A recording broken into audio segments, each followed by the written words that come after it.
Hər kəsə salam. Mən Mehmet Severcan Qayğusuz. Türkiyənin ən gözəl şəhərlərindən biri olan İstanbulda yaşayıram. Mən texnologiya sahibkarıyam. Kitabxanaçılıq sahəsinə yönələn. Türkiyədə hazırda 81 şəhər var və bu şəhərlərin hamısının mərkəz xalq kitabxanasında istifadə olunan, ümumilikdə 130 xalq kitabxanasında istifadə olunan ağıllı kitab platformunun da qurucusuyam. Platformumuzda əslində virtual reallıq və süni intellektin birləşməsi, müxtəlif modullardan ibarətdir. Bunlardan bəhs edəcəyəm. Çünki elə düşünürəm ki, baxış bucağımın həm sahibkarlığa dair, həm də kitabxanaçılıq sahəsində biraz daha məzmun texnologiyalarına yönəlik, etdiyim şeyləri izah edərək, başımdan keçən hekayələri danışaraq, bəzi məqamlara toxunmağa çalışaraq və həm milli, həm də beynəlxalq vizyonu, necə gördüyümüzü izah etməyə çalışacağam. Təbii ki, bu işdə əslində tək deyiləm. Həyat yoldaşımla 18-19 yaşlarında universitetə getdiyimizdə tanış olduq. O, klinik psixoloqdur. Və əslində ağıllı kitab platformasında yer alan metaterapi modulunu da onunla birlikdə tərtib etdik. İstifadəçilər burada VR eynəyi taxaraq səhnələrə gedərək müxtəlif səhnələrə bir həll təklifi ala bilirlər. Təbii ki, bu elmi bir şəkildə, yoxsa günümüzdə bir az, xüsusilə Türkiyədə psixologiya deyildiyi zaman qarşımıza çox sayda Instagram videosu çıxır. Məsələn, bunu mütləq et, bunu etmə kimi direktivlərlə dolu davamlı. Biz bundan daha uzaqda qalaraq daha rahatladıcı və elmi texnikaları əslində bu sahədə izah etdik. Metaterapi də yeni ağıllı kitabın modullarından biridir. Bununla əlaqəli bir çox fərqli modulumuz var. Bura bir yerlərə, bu tərəfəmi, o tərəfə bir yerlərə video edəcəyəm. O sırada sistem dönəcək. Və yenə, ağıllı kitabda izah etdiyimiz müxtəlif şeyləri də sizinlə paylaşacağım. Əvvəlcə olduğum sahədən başlayım. Burada bir. Burada sanıram, bəli, burada bir türk sazı var. Təxminən 4-5 musiqi aləti çalıram. Uşaq yaşdan bəri bu mövzuya çox marağım var. Yaxşı, burada. Həmişə orada olan qonaq otağımızda, evimizin qonaq otağında. Lövhəmiz var. Burada. Müxtəlif qeydlər alırıq. Ağlımıza gələn fikirləri. Bu bizim ilk. Aldığımız VR eynək. Oculus-un. İlk modellərindən deyə bilərəm demək olar ki. Belə göstərəcəyəm, bu həyat yoldaşımın imzası. Bu da mənim imzam. Və bu da bizim üçün çox vacib olan, dəyər verdiyimiz. Bir qurumdan aldığımız təqdis sənədi. Əslində mənim masam da tam qarşı tərəfdə. Hazırda həyat yoldaşımın masası tərəfindəyəm mən. Bunlara baxaraq, əslində çalışırıq. Bu, bizi daha çox motivasiya edir. Bu hissələri biraz darıxdırıcı hesab edirəm əslində. Bir az. Nələr etdiyimizdən və müşahidələrimizdən danışım. Bu hekayə necə inkişaf etdi, necə başladı? Daha sonra hətta çox daha dərinə də girə bilərik. Çünki, belə əslində, hamımızın həyatda bir hekayəsi olur. Bəzi hekayələr, çox inanmaq istəyirik ki, bu girişimkarlığı ilə, startup korluğu ilə bir fikrə aşiq olmaqla, çox təhdid edilə bilən bir vəziyyətdir. Çünki o işi etməyi çox sevirik və bəzən qazancımız əldə etdiyimiz, həyatımızı inkişaf etdirəcək maddi çıxarlar bu ölçüdə olmaya bilər. Xüsusilə son illərdə startuplara baxdığımızda biraz bunu görürük. Bununla necə mübarizə apardıq və bu işləri edərkən, başlayarkən dünya görüşümüz nə idi deyə. Biz buna əslində biraz da Marsda kitabxana qurmaq deyirik öz, aramızda, öz içərimizdə. Yaxşı, mən də bu anlayışı burada izah edəcəyəm. İndi biz öncəliklə pandemiya zamanı 2020-ci illərin başı. Bunu fərq etdik. QR kodu ilə, təbii ki, QR kodlarında çox populyar olduğu bir vaxtda, bax, peyvəndlər, xəstə kartları, bankomatlardan QR ilə pul çəkmə. Dedik ki, əgər biz QR ilə bankomatdan pul çəkə biliriksə, menyu oxuda biliriksə, niyə kitablar üzərində detallı bir şey edə bilməyək? Yəni, danışdığım QR oxudub əsas məlumatlara çatmaq, videoya çatmaqdan daha çox bunu metaverse mühiti ilə və ya virtual reallıqla birləşdirdiyimiz, yazarı qarşımızda gördüyümüz, çox daha interaktiv bir şəkildə öyrənmə prosesini artıq təcrübəvi öyrənməyə daşıdığımız bir şey niyə edə bilmirik kimi. Təbii ki, proqram təminatı ilə bu müddətdir, yəni təxminən 15-16 ildir ki, məşğul olduğumuz üçün bu fikir, bu düşüncə üzərimizdə çox təsirli oldu. Yaxşı, sonra biz klassiklər əsasında ilk ağıllı kitabları yaratdıq. Müəllif hüquqları keçmiş, yaxşıca, hüquqi məsləhət aldığımız 70 il. Hal-hazırda Türkiyə və Amerikada klassik əsərlər üzərində cəmləşmişik və bizim araşdırmalarımızda zənnimcə 5 və ya 10 dəfə modelləşdirilmişdir. Hətta bəzi yazarlar heç ölçülü olaraq modelləşdirilməmişdir.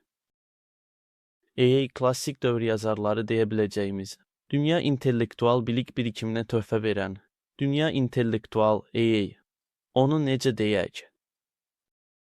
Tarixdən, elmə, şeirdən sənətə qədər, ümumilikdə intellektual zənginliyə töhfə vermiş, bütün dünyada qəbul edilən, qəbul görən yazarları üç ölçülü modelləşdirdik.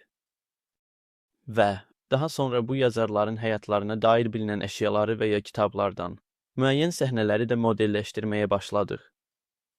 İlk əsas məqsədimiz bu idi. Etdiyimiz şey bizə çox təsir edici gəlirsə və biz içərisindəykən, öyrənmə prosesimizi daha da artırıb daha xüsusi bir təcrübə yaşaya biliriksə, bu istifadəçiyə də əks olunacaq deyə düşünüldük əslində. Bu təbii ki, klassik bir ifadə kimi demirəm.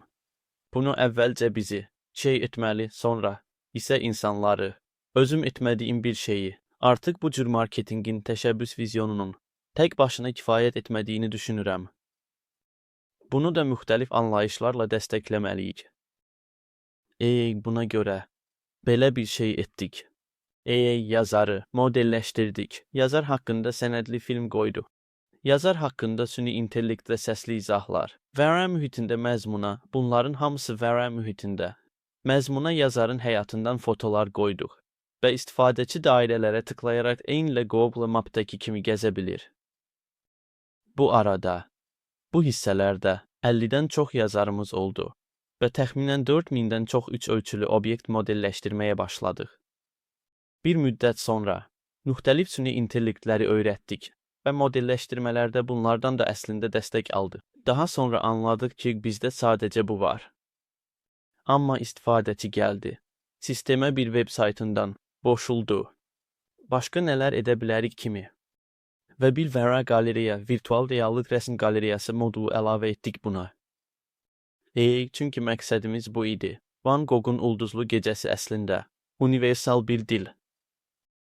Sadəcə bu rəsmə baxış bucağımız üzərindən. Dünyada demək olar ki, əksər millətlərdən insanlarla söhbət edə bilərik. Bu dəyərlərə də inanıb dəstəkləyirik.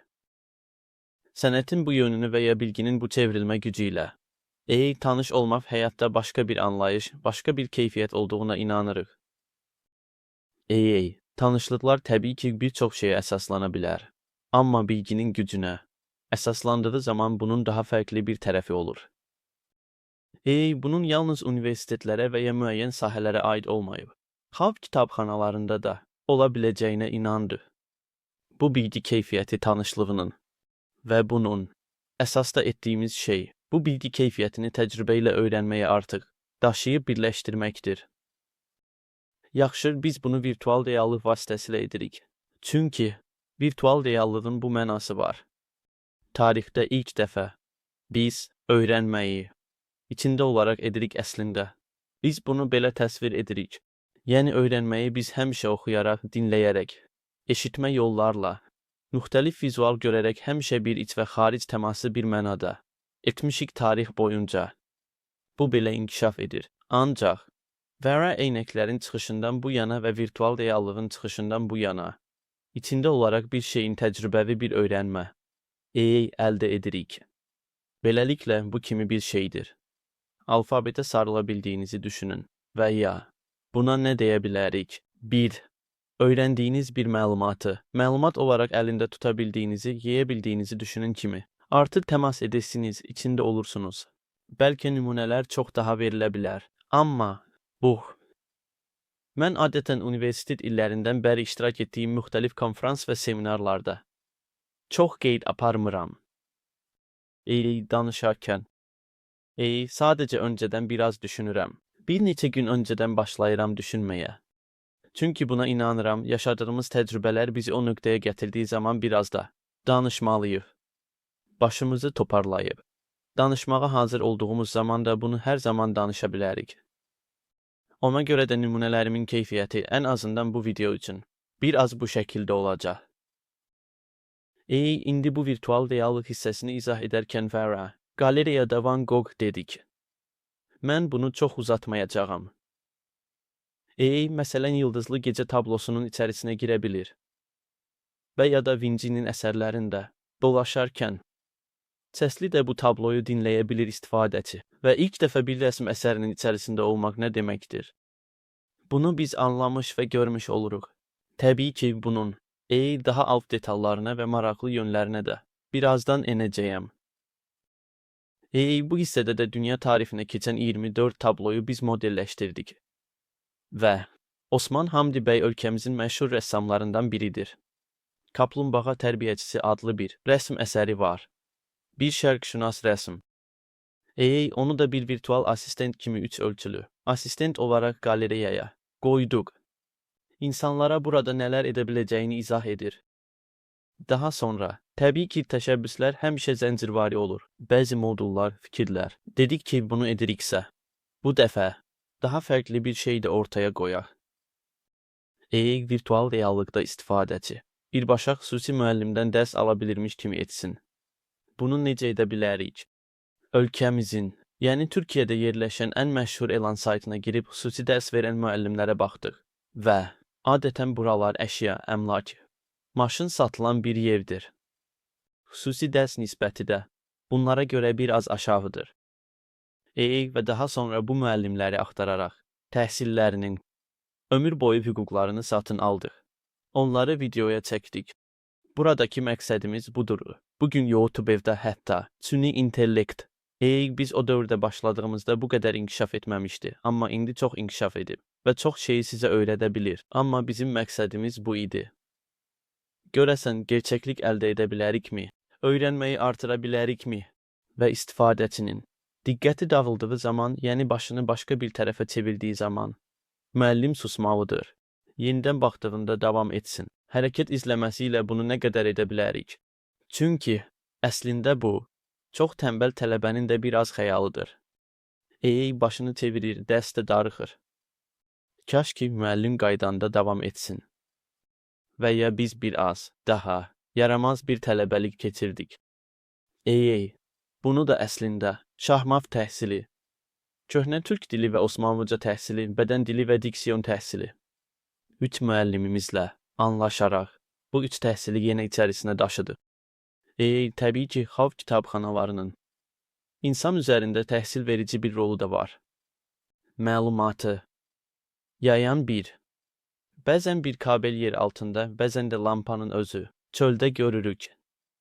Bəzən görə bilmirik, amma o məlumat o kabellərin içərisində kimi bir nümunə ilə bənzədə bilərəm bunu. Sonra dedik ki, tamam, 3 modulumuz var. Yaxşı, indi başlaya bilərik. Metaterapiya var. Ağıllı kitab, virtual reallıq sahəsi var. Yazıçıları gördüyümüz Vera qalereya bölməsi var. Və biz ilk getdiyimizdə Türkiyə Mədəniyyət Nazirliyində bizə çox dəstəkləri oldu inkişafımızda, dinləmələrində. Həqiqətən bir gənc təşəbbüskar olaraq bu günə qədər çox yerdə bu qədər dinlənməmişdik. Hətta biz layihəni edərkən müxtəlif sosio-mədəni mühitlərdə bunu bəlkə yaşayanlarınız var. Yazarımı danışdıracaqmış. Müəllif danışacaq, kitabxanalar alacaq, ondan pul qazanacaqlar. Kimisi ölkəmizi kiçildərək, kimisi bu tutmaz deyərək. Amma biz bunun vizyonunu həmişə yaratmağa çalışdıq. Bu hissələrə baxmayın. Biraz da Marsda kitabxana qurmaq, anlayışı, yavaş-yavaş oturmağa başlayacaq bu dediklərimlə deyə düşünürəm. Daha sonra biz tək bir şey istədik. Həqiqətən məqbul bir zəmin üzərində. Həm xidmət, həm də qiymət baxımından bizim bunu inkişaf etdirə biləcəyimiz şəkildə. Xalq kitabxanamıza icazə verməsini və Türkiyəni gəzərək, şəxsən fiziki təhsil vermək istədik həyat yoldaşımla ikimiz və təxminən 70-ə yaxın şəhər gəzdik. Türkiyənin qərbindən ən şərqinə qədər. Bu çox gözəl. 1,5-2 ay sürdü təxminən. Gözəl yay ayları idi. Oradakı kitabxanalarla tanış olmaq şansımız oldu. Xalq kitabxanalarının ehtiyaclarını, istifadəçilərin davranışlarını. Əvvəllər müxtəlif sorğular edirdik, amma sahəyə enərək, kitabxanaçının gözləntisini görərək, və onların sıxlığına baxaraq, bunları fərq edə bildik. Ağıllı kitabı bu şəkildə təcrübə etmək şansımız oldu və bizə ilk ağıllı kitabı kitablardan çıxarıb bir rollupa verdik. Üzərində qeyri kod var. İFI şəbəkəsinə qoşulub kodunuzu daxil etdiyinizdə sistemə üzv olub, istifadə edə bilirsiniz. Bu sistemi evdən də istifadə edə bilirsiniz üzv olduqdan sonra. Hər il sistemimizi yeniləyirik. Hər il yeni xüsusiyyətlər əlavə olunur sistemə və istifadəçi sadəcə qeyri kodu oxudub. Təbii ki, panonun üzərində Instagram hesabımız var. Süni intellekt dəstək birimimiz var. Yəni biz deyirik ki, kitabxanalar doludur. Kitabxanaçılar doludur. İstifadəçi bir şey soruşarsa və bu doluluğa rast gələrsən birbaşa bizə bağlansın. Biz istifadəçiyə də təlim veririk. Bunu həm süni intellektlə, həm də özümüz birbaşa edirik əslində. Və bunların hamısı rollupda, yəni bizim panomuzda yer alır. Daha sonra. Bütün sistemi bu şəkildə biraz daha praktikləşdirdik və kitabxanaçılardan tələblər topladıq. Sizcə nə ola bilər? Sistemdə nə olmalıdır kimi? Onlar da adətən Türkiyədə uşaq kitabxanalarıdır.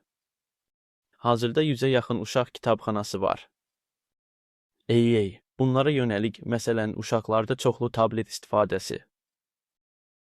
Bunlara daha tədris məzmunu olması yönündə istəklər ola bildi, oldu daha doğrusu.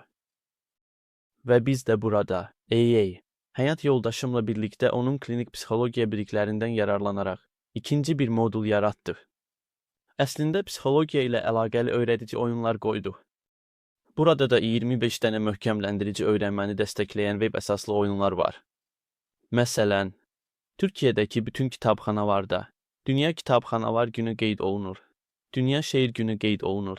Ətraf mühit günü qeyd olunur. Kimi də önəmli yazarların məsələn, vəfatlarını, anma mərasimləri keçirilir. Yaxşı, həm beynəlxalq yazıçılar, həm də yerli yazarlarımız. Bunlara yönəlik, öyrədici, məsələn, təkrar emalı öyrədən trafik günü qeyd olunur.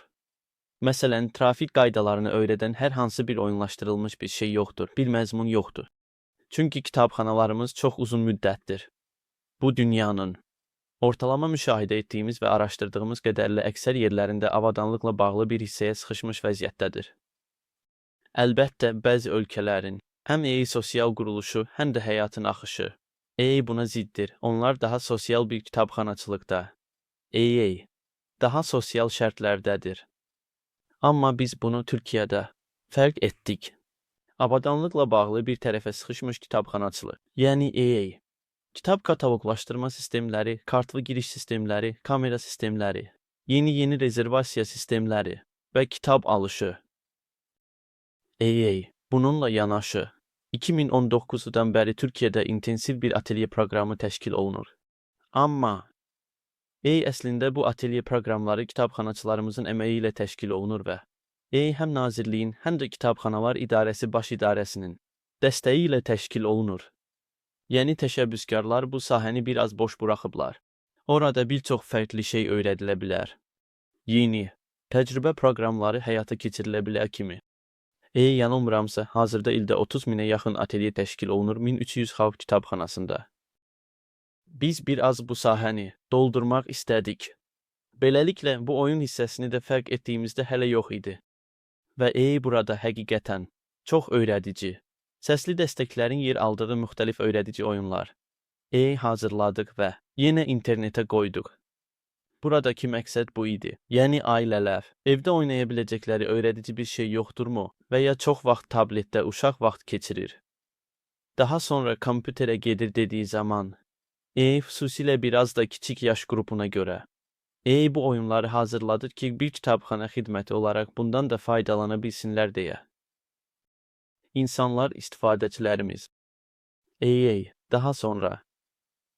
Ən son. Dedik ki, necə bir yeniləmə edək. Buralara linkləri, digər müxtəlif şeyləri buraxacağam mən və ya kanala oradan girib. Baxa bilərsiniz dediklərimə. Ən son ağıllı kitab yeniləməsində. Yazıçılarla süni intellektlə söhbət edə bilirsiniz. Təbii ki, bu məhdudlaşdırılmış bir söhbətdir. Hər yazıcı öz həyatı haqqında 35 xarici dildə danışa bilir. Burada müxtəlif bir əslində chatbot, AI sistemi hazırladı. Yazıçıların əsas məlumatlarını alaraq, kitablarından məlumatları alaraq və kitabı xaricində, həyatı xaricində bir şey soruşduğunuzda cavab vermir. Bunu sistemimizlə virtual reallıq mühitində də edə bilərsiniz. Qarşınızda danışan bir şəkildə, AI və ya istəsəniz yazaraq da edə bilirsiniz. Çünki buradakı məqsədimiz bu idi. Məsələn, virtual bir müsahibə keçirilsin. Victor Hugo'yu anma günündə və ya Victor Hugo ilə süni zəka ilə danışıram. Uşağın əlində bir mikrofon, məsələn, proyeksiya otağında. Sual-cavab edilə bilsin və ya VR eynəklə o əks etdirilsin kimi.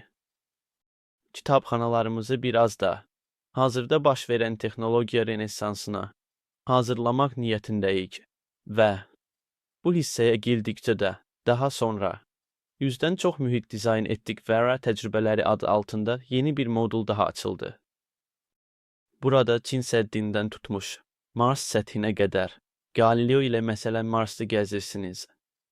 İlk o kəşf etdiyi üçün sizə süni intellektlə izah edir. Bu şəkildə modullar hazırladıq. Qütblərə gedə bilirsiniz, məsələn, şimal işıqlarına gedə bilirsiniz kimi. Daha sonra ağıllı kitab əslində bugün olduğu halını aldı. Və Türkiyədə təbii ki, internet sürəti bağlantıları, daha doğrusu internet sürəti, məsələn, ocluq qiymətlərinin gözləyilməzənə dəyişkənliyi, dolların dəyəri iqtisadiyyatımıza görə dəyişkən ola bildiyi üçün biz bu sistemi yalnız burada deyil, həm də web əsaslı edərək həm VR dəstəkli, həm də mobil telefon, planşet, kompüter hər yerdən əlçatan etdik. Yetər ki, kitabxananın ifisindən üzv olun. Kitabxanaya gedin. Tək şərtimiz bu idi. Və ocluq gözlükləri də biraz baha olduğu üçün maliyyəti sadəcə normal bir karton gözlüklərlə, yəni içərisinə telefonumuzu, normal bir telefonumuzu taxaraq istifadə edə biləcəyiniz şəkildə etdik. Ancaq Oculus 2, 3 və ya Apple Vision Pro istifadə etdiyinizdə yeni sistemi istifadə edə bilirsiniz. Bu sadəcə cihazın keyfiyyətinə görə məzmunu çox daha yaxşı edir. Çünki görüntü keyfiyyətlərimiz 8 qıta, əslində 16 qıta edə bilirik. Amma yenə internet yükləsin deyə arxa planda istifadə etdiyimiz yaddaş alma sistemləri var. Türkiyənin hər yerindən bərabər şərtlərdə əlçatan olsun deyə. Və əslində bu hissə bir az daha kifayət edəcəkdir. 70. Şəhəri dolaşdıqdan sonra oranın xalq kitabxanalarına bir hesabat yazdıq. Bir təşəbbüskar gözü ilə, xidmət verən gözü ilə. Türkiyə Xalq Kitabxanası hesabatı. Həyat yoldaşımla birlikdə yazdıq. O, öz baxış bucağını, mən öz baxış bucağımı yazdım və bunu müxtəlif maraqlı tərəflərə, səlahiyyətlilərə, dövlətin vafiq bölmələrinə də çatdırdı. Daha sonra Türkiyədə ilk dəfə kitabxanaçılıq texnologiyası sərgisi təşkil olundu. Festival və təxminən 4 il əvvəl, yanılmıramsa, 3 və ya 4 il oldu. Rami kitabxanası açıldı. Bu, Türkiyənin ən böyük kitabxanasıdır. Tarixi bir hərbi kazarmadan 1800'lü illərdən qalan, çevrilən bir yer və həqiqətən çox böyükdür. Əksər kitabxanalarımıza görə hətta Avropada kitabxanalarda yanılmıramsa ilk 5 və ya 10'luqda ola bilər. Əsər sayı baxımından da çox yaxşıdır. Məsələn, yaşıl kitabxana, əngəlsiz kitabxana, müxtəlif anlayışlara, kitab edən müasir, tarixi bir quruluşu var. Orada daha sonra ağıllı kitabı təcrübə etmək şansımız oldu. Ölkəmizdə təxminən ondan çox mədəniyyət festivalına qatıldıq. Texnologiya festivalında iştirak etdik. Türkiyə İnnovasiya həftəsinə qatıldıq. Buralarda da həmişə məhsulumuzu sərgilədik. Əslində, bizim hazırda üzərində çalışdığımız şey ağıllı kitabdan daha çox kitabxanalara yönəlik məzmunu daha yaxşı izah edə bildiyimiz yeni bir layihəmiz var və bunu da beynəlxalq AA mənada tanıtmağı düşünürük. Artıq bütün xalq kitabxanaları üçün beynəlxalq bir məzmun istehsalçısı olmaq istəyirik və hər zaman uyğun qiymət, idarə edilə bilən giriş və istifadəçi ilə kitabxanaçıya yönəlik bir tərəfdə ən azından müəyyən bir səviyyədə bunu bacara biləcəyimizə inanırıq. Bu videoda digər iki təşəbbüsdən bəhs etməyəcəyəm. Videonu çəkməyimin ən vacib səbəblərindən biri, hazırda Amerikada keçirilən ən böyük kitabxanaçılıq sərgisinə müraciət etmək və getmək prosesindəyik. Əslində biraz da orada özümüzü tanıtmaq və xüsusilə kitabxanaçılıq məzmunları, kitabxana məzmun texnologiyası hissəsinə biraz da diqqət çəkməkdir. Bundan sonraki videolarımda müxtəlif başqa şeylərdən də danışacağam. Hər kəsə çox təşəkkür edirəm.